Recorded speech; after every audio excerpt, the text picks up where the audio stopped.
c'est lorsque Kwame Nkrumah, l'ancien président de la République du Ghana, le père fondateur du panafricanisme, disait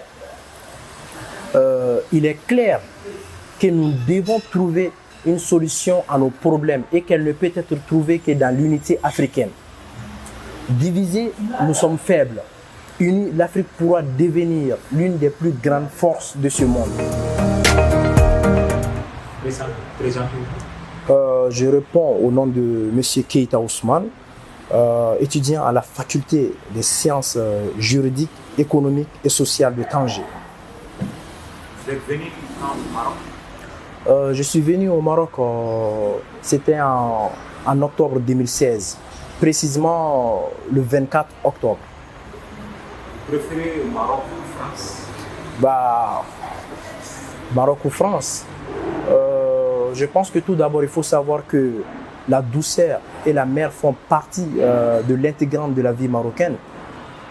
Les Marocains sont très respectueux, généreux. Ils ont un contact humain vraiment très important. Quand on remarque économiquement aussi, le coût de la vie ici au Maroc se révèle en moyenne 4 fois moins cher qu'en Europe. Je pense permettant pour un étudiant de vivre assez confortable. Et aussi, le Maroc, c'est un pays sûr, stable et moderne. Une population en grande partie francophone. Donc, je pense que le choix du Maroc est déjà là. Parlez-nous de l'ASEM Tanger. L'ASEM Tanger, tout d'abord, il faut savoir que l'ASEM Tanger, c'est une sous-section de l'ASEM centrale qui est basée à Rabat, qui a été créée depuis 1996. C'est une association à but non lucratif. Donc nous avons comme objectif tout d'abord de consolider les liens de fraternité entre les élèves, étudiants, stagiaires, maliens résidents ici au Maroc et promouvoir les relations de partenariat entre le Mali et le Maroc. Je dirais aussi participer au développement socio-culturel du Mali et le Maroc et à la fin contribuer à une meilleure formation des élèves, étudiants, stagiaires, maliens résidents ici au Maroc. Quelle expérience avez-vous eue en tant que secrétaire général de l'ASEM Tanger? En tant que secrétaire général de l'ASEM Tanger, tout d'abord, il faut savoir que moi, j'avais un rôle de responsabilité et un poids dans les décisions. C'est-à-dire, on n'acceptait pas seulement mon avis, on l'attendait et il était parfois nécessaire, voire indispensable. Je pense que c'est ce genre de choses qu'on n'apprend pas ailleurs. Et en association comme l'ASEM, si je peux me permettre de dire comme ça, c'est comme une petite entreprise en herbe épaulée par les membres. Donc c'est vraiment très difficile à gérer. Bon, bref, ça m'a permis de me développer, d'acquérir des compétences, de l'expérience. C'est aussi se former. Êtes-vous membre d'autres associations? Oui, effectivement, je suis membre d'autres associations comme le Rotaract Tanger Doyen et aussi l'Absopad. Qu'est-ce que le Rotaract Club? Le Rotaract Club réunit des jeunes de 18 à 30 ans animés par la volonté d'agir face aux défis les plus pressants, c'est-à-dire mener des actions novatrices, de développer leurs compétences de leader et de rencontrer d'autres jeunes dans le monde. Le club Rotaract sont-ils autonomes? Oui, effectivement, les clubs Rotaract sont autonomes. Je dirais même qu'ils sont indépendants parce qu'ils choisissent leur mode de gestion, gèrent eux-mêmes leurs propres fonds et décident les actions les mieux adaptées à leur collectivité. Votre point de vue sur la situation socio-politique malienne? Point de vue sur la situation politique malienne, je ne vais pas essayer de me focaliser sur la situation politique actuelle du Mali. Mais je pense que on va parler, je dirais, sur la crise citoyenne. Parce qu'il y a une crise citoyenne au Mali, il faut le dire.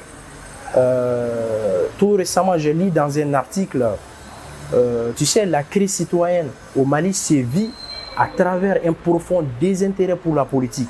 Parce que tout simplement, les citoyens, ils ont une méconnaissance terrible des droits et devoirs, des enjeux d'implication face à la démocratie.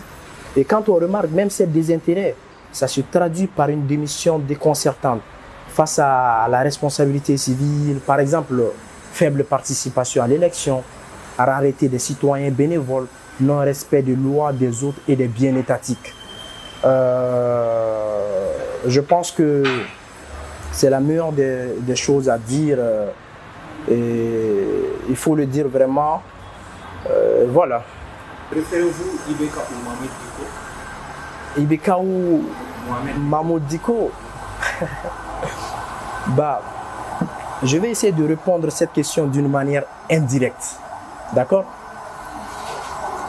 Tu sais, notre prophète, le prophète Mohammed sallallahu alayhi wa sallam, le prophète de l'islam, disait, il avait une belle parole. Ifnan ida salaha salahat al-umma wa ida fasada fasadat al-umma. Qu'il y a deux personnes dans chaque communauté. S'ils sont bons, la communauté devient bonne, mais s'ils sont mauvaises, la communauté devient mauvaise. Quelles sont ces deux personnes? Al-ulama'u, al-umara'u. Les gouvernants et les savants. Je pense que dans chaque communauté, nous avons besoin des hommes politiques et des religieux. Donc je m'arrête là. Mais juste, il faut savoir que moi, je suis un républicain. Mon rôle, c'est de défendre une république laïque, sociale, démocratique. Je condamne toute tentative de déstabilisation de mon pays. Quelle personnalité politique vous préférez? Personnalité politique, bah, je dirais, c'est Honorable Moussa Mara. Pourquoi? Pourquoi? Parce qu'il faut d'abord savoir que Moussa Mara, il a été le premier et plus jeune premier ministre de l'histoire du Mali, si je me rappelle bien, d'avril 2014 à janvier 2015. Moi, personnellement, je vois Moussa Mara comme porte-parole du continent africain, particulièrement du peuple malien. Parce que vous savez, Moussa Mara, il a réussi le pari d'une gouvernance qui a fait ses preuves depuis les années 2000, une période marquée par ses premiers pas dans la vie politique. Et il faut le savoir aussi, Moussa Mara, il est très proche, je dis bien très proche de la jeunesse malienne. Il investit énormément auprès de la jeunesse en termes de conseils et d'accompagnement. Quelles leçons donnez-vous à nos élus? Il y a tellement de leçons à donner à nos élus que bon, je vais seulement me focaliser sur une qui est la mauvaise gouvernance. Parce que vous savez, la mauvaise gouvernance joue un rôle négatif. C'est un frein au développement des activités économiques. Et surtout, elle coûte très cher.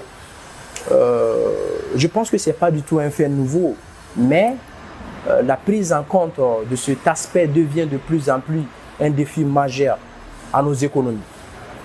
Un sujet qui vous préoccupe? Un sujet qui me préoccupe, je pense que c'est l'implication de nous les jeunes. Parce que quand on remarque, nous les jeunes, on n'est pas impliqués, ni engagés, ni motivés dans la scène politique. Je pense que nous les jeunes, on doit s'affirmer, être au cœur de l'action. Si je dis être au cœur de l'action, je ne vais pas dire s'asseoir avec son portable sur Facebook pour dire on est d'accord, on n'est pas d'accord, non. Mais de chercher comment s'impliquer dans la vie politique. Ainsi de chercher comment on peut se mettre ensemble pour lever notre voix, pour que notre préoccupation soit prise en compte. Selon vous, quelle est la meilleure école de commerce de Tanger? La meilleure école de commerce de Tanger, je dirais c'est ESSCG, École supérieure des sciences commerciales et de gestion. Pourquoi? Parce que, vous savez, ESSCG, c'est toujours appuyé sur un corps professoral de qualité reconnu. Si je peux me permettre de dire comme ça, un corps professoral qui ne se contente pas seulement de transmettre la connaissance, mais qui la crée et la renouvelle. Donc, quels que soient vos projets professionnels, quelles que soient vos aspirations personnelles, quelles que soient vos attentes, je pense que l'école ESSCG est de vous accompagner pour réaliser vos objectifs, vous épanouir pleinement et vous aider à avoir un impact positif sur le monde. Je vous conseille vivement l'école ESSCG, une fois à Tanger, et vous ne le regretterez pas. Votre citation préférée? Citation préférée, c'est lorsque Kwame Nkrumah, l'ancien président de la République du Ghana, le père fondateur du panafricanisme, disait il est clair que nous devons trouver une solution à nos problèmes et qu'elle ne peut être trouvée que dans l'unité africaine. Divisés, nous sommes faibles. Unis, l'Afrique pourra devenir l'une des plus grandes forces de ce monde. Votre ouvrage préféré? Ouvrage préféré, c'est La mémoire d'un roi. C'est lorsque Feu Sa Majesté le roi Hassan II a fait une interview avec Éric Laurent.